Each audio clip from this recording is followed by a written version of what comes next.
시청자 여러분 안녕하십니까? 3월 21일 금요일 JCN 모닝뉴스 시작합니다.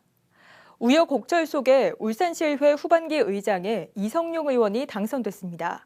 하지만 안수일 의원이 의장 재선거에 반발해 법적 대응을 맞서고 있어 사태가 수습되기 전까지 불안한 의회 운영은 계속될 것으로 보입니다. 전우수 기자가 보도합니다. 울산시의회 후반기 의장으로 이성용 의원이 당선됐습니다. 전체 22명의 의원 중 의장 재선거에 반대해온 무소속 안수일 의원을 제외한 21명이 출석한 가운데 1차 투표에서 당선자가 가려졌습니다. 투표 결과 18명이 국민의힘 소속 이성용 의원에게 찬성표를, 나머지 2표는 경쟁했던 더불어민주당 소속 송근호 의원에게 표를 던지면서 이성용 의원이 압도적인 표차로 당선됐습니다. 이성용 의원의 의장 복귀는 의장 직무가 정지됐던 지난해 8월 9일 이후 223일 만입니다. 시민 여러분들의 질책과 충고를 겸허하게 받아들이며 시민의 봉사자이자 대변자로서 소임을 충실히 하겠습니다. 의원 여러분, 후반기에도 민생을 챙기고 시민과 소통하는 의회로 향해 힘차게 질주하겠습니다. 국민의힘 울산시당 입장에선 이번 이성용 의원의 당선이 각별한 의미가 있습니다. 그동안 의장 선출 논란 속에서 국민의힘 소속 의원들이 당론과는 달리 매번 치열한 대립과 경쟁을 해왔던 것과는 다르게 무효 한 표를 제외하고는 모두 이성용 의원을 지지한 것입니다. 그동안 반으로 갈라졌던 국민의힘 소속 의원들이 모처럼 결집해 하나된 힘을 보이면서 앞으로 남은 후반기 이성용호의 의정 운영에 동력으로 작용할 것으로 기대됩니다. 박성민 국민의힘 시당위원장 출범 이후 얻어낸 성과라는 점도 의미가 있습니다. 이성용 의원은 당선 선포와 함께 임시의 폐해를 위해 의사봉을 잡는 것으로 후반기 의장직 임기를 시작하면서 8개월여간의 김종섭 직무대리 체제는 마감됐습니다. 하지만 의장 선출 과정에서 국민의힘을 탈당한 안수일 의원은 재선거 불참은 물론 법적 대응에 들어간 상태여서 논란의 불씨는 여전히 살아있습니다. 예, 오늘 이제 재선거가 이루어지는데 저는 절대 동의할 수 없고요. 선거 결과에 따라 가지고 나오면은 저희 변호사와 상의해서 즉각 법적으로 대응하도록 하겠습니다. 안 의원은 의장 선출과 동시에 법원에 의장 선출 결의 효력 정지 가처분 신청을 했습니다. 첫 선거에 대한 불만으로 안 의원이 소송을 제기하면서 이성용 의원의 직무가 정지되고 당선이 무효 처리됐던 상황이 또다시 재현될지도 모른다는 우려 섞인 예측도 나옵니다. 울산시의회가 우여곡절 속에 9개월 만에 후반기 의장을 선출했지만 여전히 법정 다툼으로 인한 갈등이 지속될 것으로 우려됩니다. JCN 뉴스 전우수입니다. 울산시의회 제254회 임시회 2차 본회의가 어제 오전 시의회 본회의장에서 열려 9일간의 의사 일정을 모두 마감하고 폐회했습니다. 본회의에서는 울산시 119 구급 안전취약계층 지원 조례안과 울산시 전통사찰 보존과 지원에 관한 조례안 등 16개의 조례안이 원안 가결됐습니다. 안건 심의에 앞서 손근호 의원은 5분 자유 발언을 갖고 공공배달앱인 울산배달의 활성화를 위해 적극적인 마케팅 전략과 전용 앱 개발이 필요하다고 주장했습니다. 차기 임시회는 다음 달 17일 개회해 울산시와 시교육청의 추경 예산안과 조례안 심의 등을 처리할 예정입니다. 지역 건설업체의 경쟁력 강화를 위한 울산시 하도급률 점검회의가 어제 시청 상황실에서 열렸습니다. 올해 처음 마련된 이번 점검회의에서는 2025년 지역 건설산업 활성화 추진 계획과 하도급률을 높이기 위한 부서별 세부 계획 등에 대한 보고가 있었습니다. 한편 울산시는 올해 하도급률 목표를 지난해보다 2%포인트 높은 35% 이상으로 상향 조정했으며 올해부터는 100세대 이상 공동주택 건설공사의 하도급 대금에 대한 지급보증서 발급 수수료를 지원하는 사업도 추진하고 있습니다. 울산경제자유구역청은 어제 회의실에서 한국해양기자재연구원과 울산테크노파크, 에퀴노르, CIP 등 5개 관련 기관과 기업 관계자가 참석한 가운데 부유식 해상풍력 발전 방안과 투자 유치를 위한 간담회를 가졌습니다. 간담회에서는 특히 부유식 해상풍력 사업 추진에 대한 애로사항과 관련 기업들의 실질적인 투자 계획 실행을 위한 사항 등을 집중 논의했습니다. 간담회에 참여한 5개 기업은 지난 2018년부터 총 사업비 약 43조 원을 투입해 오는 2031년까지 울산항 동쪽에 부유식 해상풍력 발전단지 5.8기가와트를 조성하는 사업에 참여 중입니다. 울주군이 시내버스 노선 개편으로 인한 주민 불편을 해소하기 위해 본격적인 현장 행보에 나섰습니다. 이순걸 울주군수는 어제 오전 7시부터 관계부서 직원과 함께 범사업 천상리와 구영리, 구 언양터미널 등 주요 민원 발생 현장에서 교통 상황을 직접 체험하며 주민 의견을 청취했습니다. 울주군은 현장 확인 내용을 바탕으로 실질적인 교통 개선 방안을 검토해 울산시와 협의에 나설 예정이며 향후 남부권 지역도 직접 방문해 주민 의견을 청취할 예정입니다. 중구 지역 첫 주민 청구 조례인 한글 문화마을 지원 조례가 추진 3년 만에 중구의회를 통과했습니다. 중구의회는 어제 제271회 임시회 제2차 본회의를 열어 병영 외솔 한글 역사문화마을 지원 조례를 최종 의결했습니다. 지난 2022년 주민들이 서명을 받아 청구한 이 조례는 한글학자이자 독립운동가인 외솔 최연배 선생 고향인 병영 지역의 한글문화마을을 조성하고 지원하는 내용을 담고 있습니다. 본격적으로 봄이 왔음을 알리는 절기 춘분과 함께 울산에도 봄꽃이 화사하게 피기 시작했습니다. 평년보다 낮은 기온 탓에 올해 봄꽃 개화는 다소 늦어졌지만 서서히 기온이 오르면서 봄 기운이 빠르게 퍼지고 있습니다. 라경훈 기자가 현장을 다녀왔습니다. 따스한 햇볕 아래 순백의 매화가 수줍게 고개를 내밉니다. 얼어있던 땅을 깨우듯 봄꽃들이 하나둘 꽃망울을 터뜨리고 있습니다. 이례적인 3월 한파가 지나고 어느새 봄 기운이 감돌면서 울산에서도 이렇게 봄꽃이 고개를 내밀기 시작했습니다. 따뜻해진 날씨에 산책을 나온 시민들은 봄 내음을 만끽합니다. 날씨가 추운 줄 알고 너무 이렇게 패딩을 입고 뜨겁게 나왔는데 입고 날씨가 너무 좋네요. 그리고 매화꽃도 활짝 피어 있고 한 이틀 전보다 너무 많이 피어 있어가지고 기분이 너무 좋습니다. 조금 더 일찍 꽃망울을 터뜨렸어야 할 봄의 전령 산수유도 햇살을 맞으며 봄 소식을 전합니다. 오락가락하던 날씨에 꽃이 피지 않을까 걱정했던 마음은 화사한 풍경과 꽃내음 속에 어느새 잊혀졌습니다.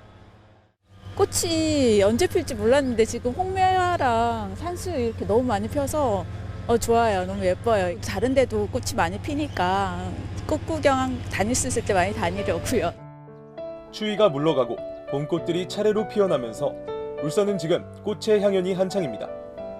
본격적인 봄 기운 속에 울산의 벚꽃은 이달 말쯤 만개할 것으로 보입니다. JCN 뉴스 라경훈입니다. 울산시가 시민이 체감하고 공감하는 청렴 으뜸시 울산을 목표로 올해 반부패 청렴 정책을 추진한다고 밝혔습니다. 울산시의 2025년 반부패 청렴 정책은 지난해 성과와 직원 시민 등을 포함한 다양한 분야의 의견 수렴을 통해 울산시 여건에 맞는 신규 과제 10개를 포함해 4대 추진 전략과 30개 세부 과제로 추진됩니다. 특히 올해는 지속 가능한 반부패 청렴 자산 확충에 중점을 두고 유연한 조직 문화로의 개선과 청렴 문화 실책 등을 집중 추진한다는 방침입니다. 한편 울산시는 지난해 종합 청렴도 평가에서는 전년도와 동일한 3등급을 받았습니다. 남구청이 울산에서 처음으로 인공지능을 활용한 전화 교환 시스템을 구축했습니다. 인공지능 전화 교환 시스템은 AI가 구청 내 직원들의 부서와 직무를 학습한 다음 민원 내용에 따른 의도를 분석해 해당 부서와 담당자를 연결하게 됩니다. 남구청은 내부 보안성과 테스트를 거친 후 오는 6월부터 전화 교환 민원 안내를 시작해 사업이 안정될 때까지 AI와 기존 전화 교환원들이 합동 근무를 할 예정입니다. 울산 e스포츠의 저변을 넓히고 경쟁력을 높이기 위한 울산시 e스포츠 진흥에 관한 조례 개정안이 시의회 심의를 통과했습니다. 방인섭 시의원의 대표 발의로 어제 확정된 개정 조례안에는 장애인 등 e스포츠 소외계층의 e스포츠 접근성 확대를 위한 근거 규정과 e스포츠와 관련된 여러 분야 간 협력체계 구축 규정이 새롭게 포함됐습니다. 이번 개정조례는 특히 e스포츠 인구 증대와 전문 e스포츠 선수의 발굴 지원 등이 가능하도록 해 관련 산업으로의 확산도 기대할 수 있게 됐습니다. 울산시 보건환경연구원은 소와 염소 사육 농가에 대한 구제역 백신 일제 접종이 지난 14일부터 실시됨에 따라 혈청 예찰 검사를 통해 백신 접종 여부와 집단 면역 수준을 점검한다고 밝혔습니다. 이는 최근 전남 지역의 한우 농가에서 구제역이 발생한 데 따른 조치로 연구원은 도축장 출하 가축에 대한 생체 해체 검사를 강화하는 등 구제역 바이러스 유입 차단과 확산 방지에 총력을 기울이고 있습니다. 보건환경연구원은 구제역뿐만 아니라 아프리카 돼지열병도 지난 16일 경기도 양주의 양돈 농가에서 발생함에 따라 관내 사육 돼지와 축산 관련 시설 환경 검사를 집중적으로 실시하고 있습니다. 어제 오후 1시 20분쯤 롯데 SK 에너루트의 수소 연료전지 발전소 공사 현장에서 수소 폭발로 추정되는 사고가 발생했습니다.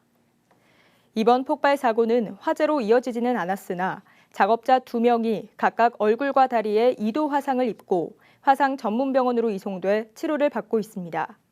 경찰과 소방당국은 수소 배관 청소 작업을 하던 중 폭발 사고가 발생한 것으로 보고 현장 관계자 등을 대상으로 자세한 사고 경위를 조사하고 있습니다. 지난해 진화해수욕장 개장을 앞두고 울주군이 해변에 모래를 깔았는데 이 모래의 품질을 두고 주민들의 반발이 많았습니다. 그래서 울주군이 이 모래를 다시 걷어냈는데요. 그런데 주민들은 모래를 걷어낸 지 약 8개월이 지났지만 아직까지 모래 상태가 여전하다며 불만의 목소리를 내고 있습니다. 박영훈 기자가 보도합니다. 해수욕장 백사장에 시커멓고 날카로운 돌 조각들이 눈에 띄게 섞여 있습니다. 지난해 6월 진화해수욕장 개장 전 울주군이 새로 모래를 가져와 깐 모습입니다. 회야강 하구에 퇴적 모래가 쌓여 배가 지나다니기 힘들다는 진화 어촌계의 민원을 받고 울주군이 해당 모래를 준설해 진화해수욕장에 포설한 겁니다. 당시 주민들의 거센 반발로 울주군은 개장 하루 전 7천만 원을 들여 해당 모래를 다시 회수했습니다. 지난해 해수욕장 개장 전 울주군이 해당 모래를 회수했지만 백사장엔 아직도 시커먼 모래가 남아 있습니다. 모래 회수 이후 8개월여가 지났지만 주민들은 울주군이 모래를 완전히 회수하지 못한 탓에 아직까지도 비가 오면 시커먼 모래들이 올라온다며 불만의 목소리를 내고 있습니다. 일각에선 해당 모래에 금속과 돌이 얽혀 있어 주조 공정에서 사용하는 주물사가 아니냐는 의혹도 나오고 있습니다. 거기 이물질 같은 것들이 좀 더 자석이 붙었어요. 그 자리는 그런 돌이 놓을 자리가 아니거든요. 일각에서는 그 모래가 다른 모래로 둔가모래가 들어왔다. 하지만 울주군은 해당 모래 성분 검사 결과 해당 모래가 회야강 하구의 모래와 유사한 모래이며 유해성이 없다는 검사 결과가 나왔다고 설명하고 있습니다. 그거에 대해서 시효 채취를 좀 한 다음에 이제 검사를 별도로 했었는데 거기 있는 수사가 맞다고 결론이 나왔어요.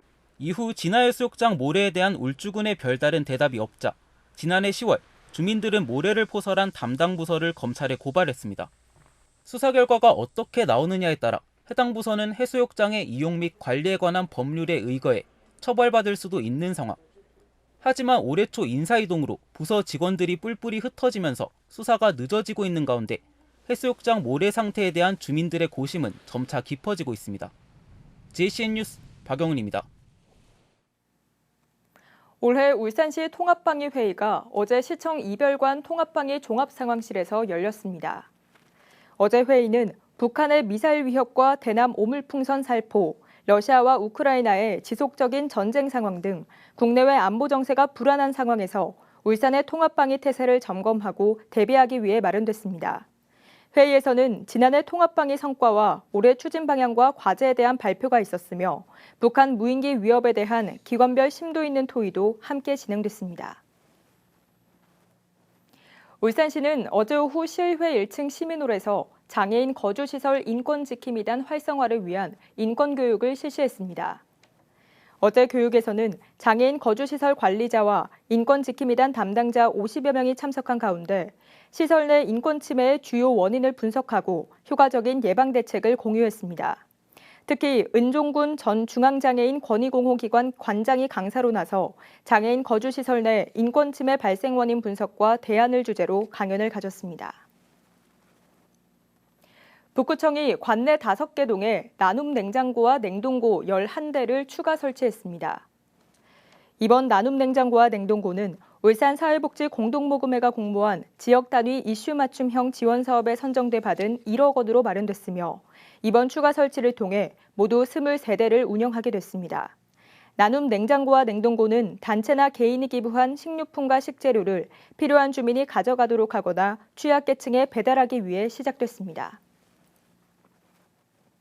울산시립미술관은 어제부터 오는 9월 14일까지 미술관 1층 3전시실에서 어린이 기획 전시 모양과 모양을 개최합니다.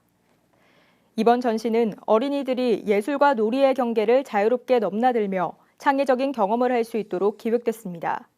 전시실 입구에는 높이 3.7m의 대형 조각 어린이 조각가가 관람객을 맞이하며 전시실 중앙에 조성된 모래놀이터에는 곽인탄 작가의 모양 조각 200여 점이 설치돼 관람객을 맞습니다. 울산시가 산업통상자원부 주관으로 시행된 올해 예비수소 전문기업을 지원하는 지역기관 공모에 최종 선정돼 앞으로 2년간 총 9억 원의 국비를 지원받게 됐습니다. 이에 따라 울산테크노파크가 다음 달 예비수소 전문기업 10개사 이상을 선정 발굴해 기업당 최소 5천만 원에서 최대 7천만 원을 지원하게 됩니다. 한편 정부는 지난 2021년 2월부터 일정 기준의 기업을 수소 전문기업으로 지정하고 연구개발과 해외 진출 등 다양한 육성 지원 정책을 시행하고 있으며 현재 약 110개의 기업이 지정돼 있습니다. JCN 모닝뉴스를 마칩니다. 함께해 주신 여러분 고맙습니다.